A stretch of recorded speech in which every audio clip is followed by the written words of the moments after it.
Hello and welcome, all friends and devotees of yoga, meditation, and Buddhist studies. Today is the 8th of September 2015, Tuesday the 8th of September, and we're all happy to be back from Labor Day, the long Labor Day holiday. Everybody was away for like 3 or 4 days. Labor Day is normally celebrated on the first Monday of September here in the United States, and it's a really important public holiday. Many people like to take off for days and just rest. So welcome back, folks. For those who are in other countries who didn't take the Labor Day, I hope you didn't work too hard. We are continuing our research on Grandmaster Ching Kong's findings and Grandmaster Ching Kong's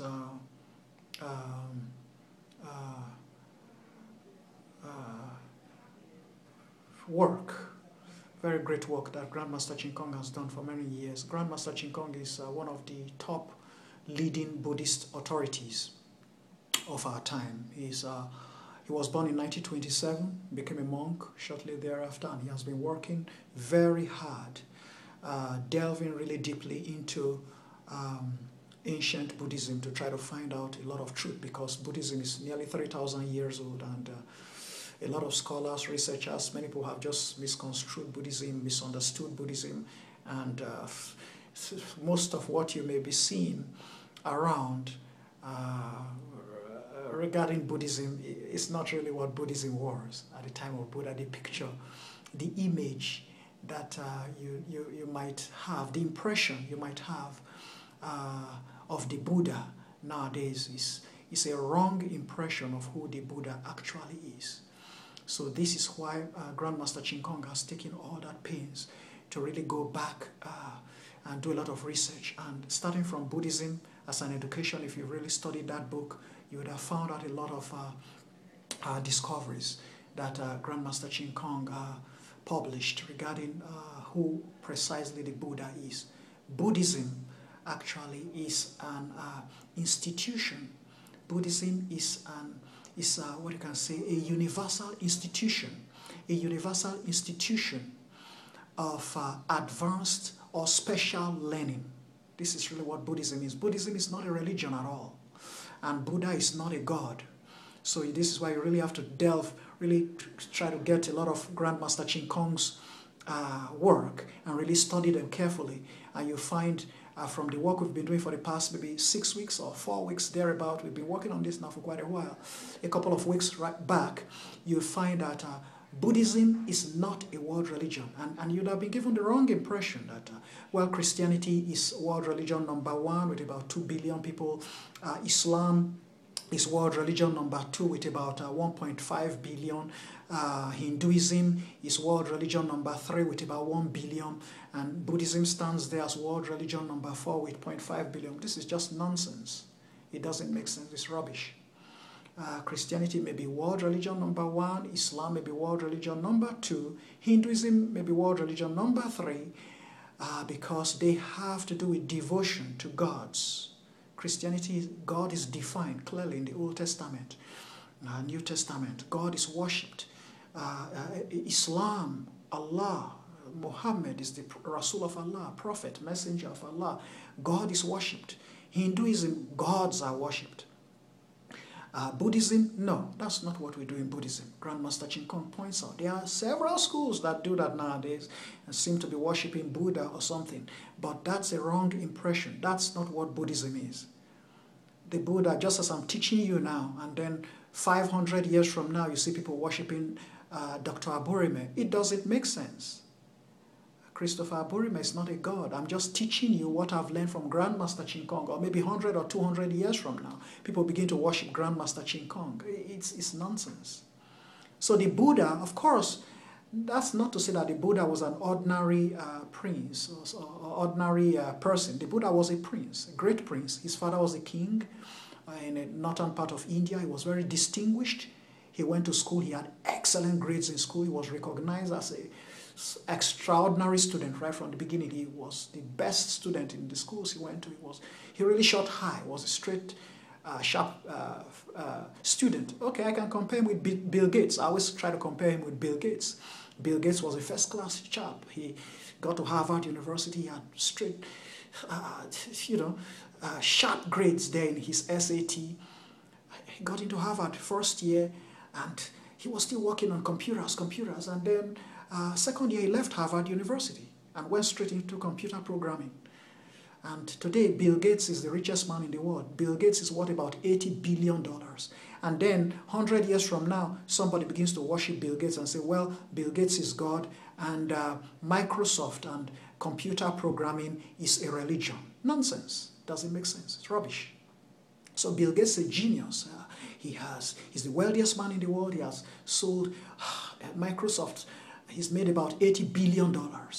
But Bill Gates is not a god. He's an American like all of us. We're all Americans. We don't worship Bill Gates, but we regard him as a genius, highly advanced, and one of the greatest software architects of our time. That was precisely how the Buddha was. The Buddha was a scholar. He shot high in all his schools. He was one of the best. He was highly recognized as a brilliant scholar in his time. And he was not a worshiper. He didn't worship, he didn't believe in worshiping gods because he believed that the gods may or may not be there, but they really don't have effect. Human beings are suffering. This was what the Buddha observed. You and me, we all human beings in the world, everybody is suffering worldwide. Human beings experience suffering. Why do we experience suffering? Because the Buddha discovered you have desires. We all have desires. You have things that you want to have. And if you are smart enough, you discover that not everything that you want to have, you have. Some of our desires we actually get, but some of our desires we don't get. And what happens when you don't get what you want to get?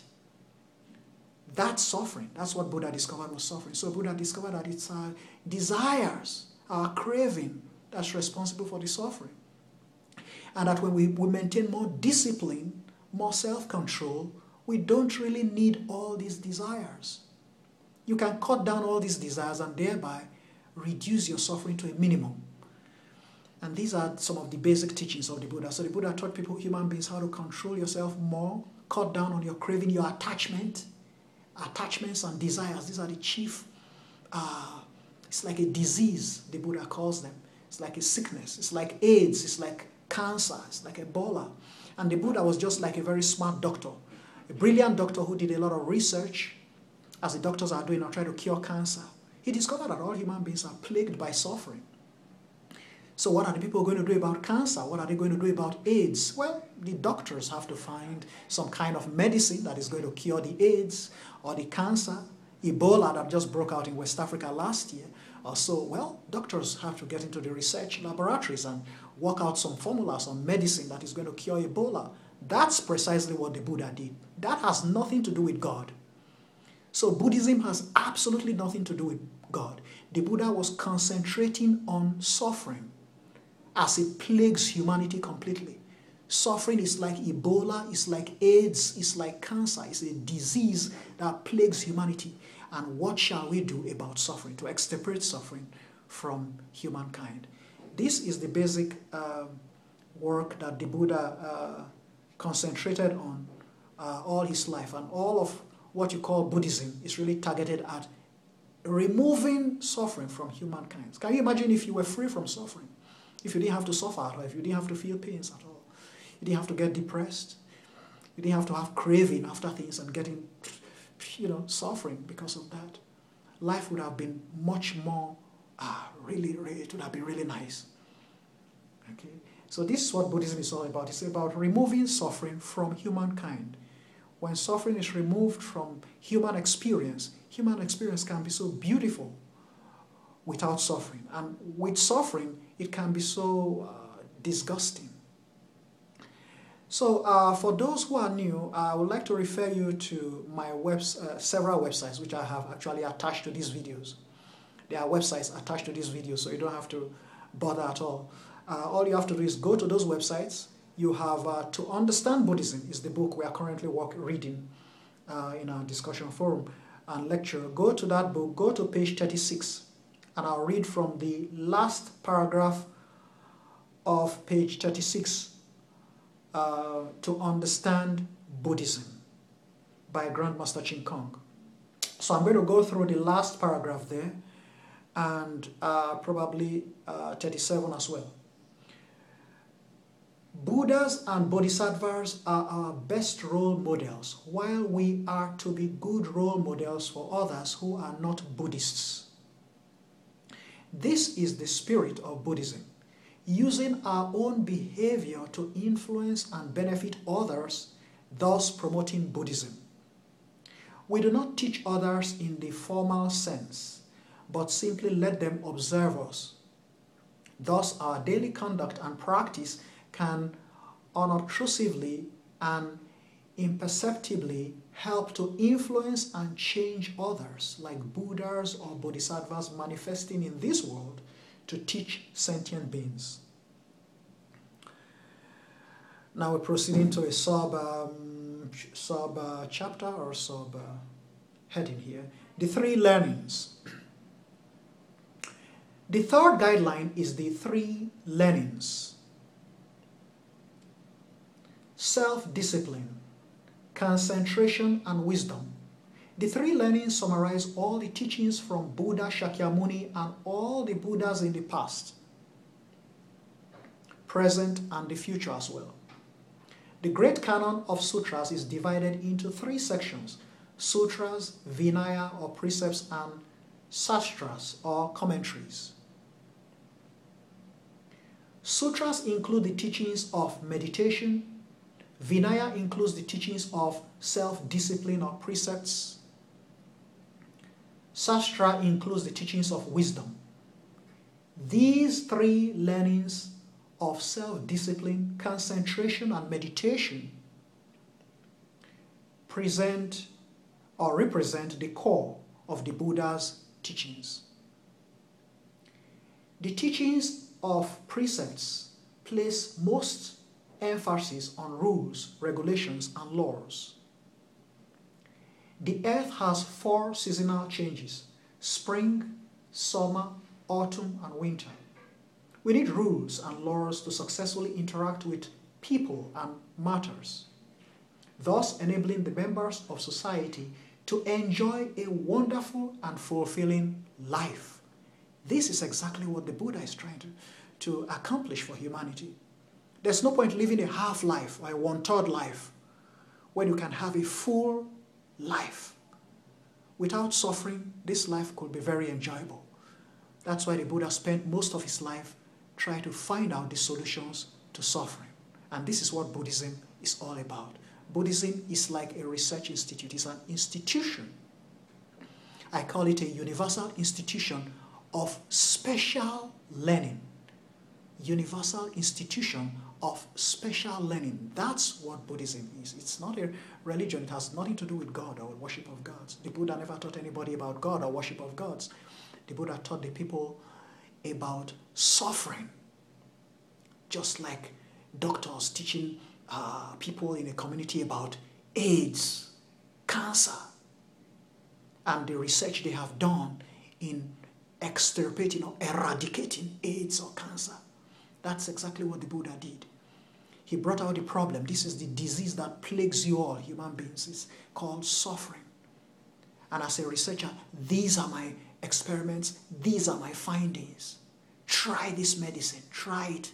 He gave the people the solutions. Try this solution. See if it works on your suffering. See if it's going to help you to, reduce your suffering and eventually eradicate your suffering. If it doesn't work, discard it. If Tylenol doesn't work on your headaches, try Motrin. If Motrin doesn't work, try paracetamol, try Panadol, try aspirin. That's the idea. That's what the doctor will tell you. That's what the Buddha said. Try this solution if it's going to remove the suffering. If it's going to remove the AIDS or the cancer. If it does not remove it, try that. Try this. Use your own logic. Use your own reasoning. See if this solution works. If it doesn't work, discard it, the Buddha says. Don't have any faith in anything. Just try the solution, see if it works.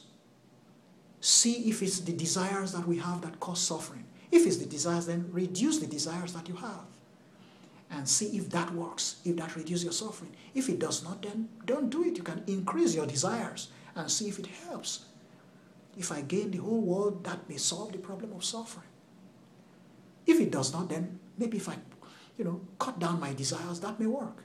So for me personally, I'm teaching you this because it has worked for me. The solutions that the Buddha suggested definitely have worked for me. I've been studying Buddhism now for over 10 years, since 2002 in Texas. So the solutions are very, very effective. Your job now is to try to study from this reading to understand Buddhism. You reflect on them, you contemplate on them, you meditate on them. And if you've been following my previous videos, if you have any question, my contact email address is c.aburime@hotmail.com or colorcollege@hotmail.com. Since I have a little time on this video, I may try to spell it. Aburime is my last name spelled Aburime, c.aburime@hotmail.com. Or Color College, color is spelled British, COLOURCOLLEG@hotmail.com. Feel free to contact me if you have any comments, any questions, any concerns. Feel free to contact me, and then I'll try to see, go through them and see if I can advise you, if I can assist you in any way. I'll be very glad to. So don't work too hard for those who are working hard. Enjoy your day. Have a pleasant week ahead, a pleasant September. It's getting to fall now. The weather is changing gradually. Namo Amitofo.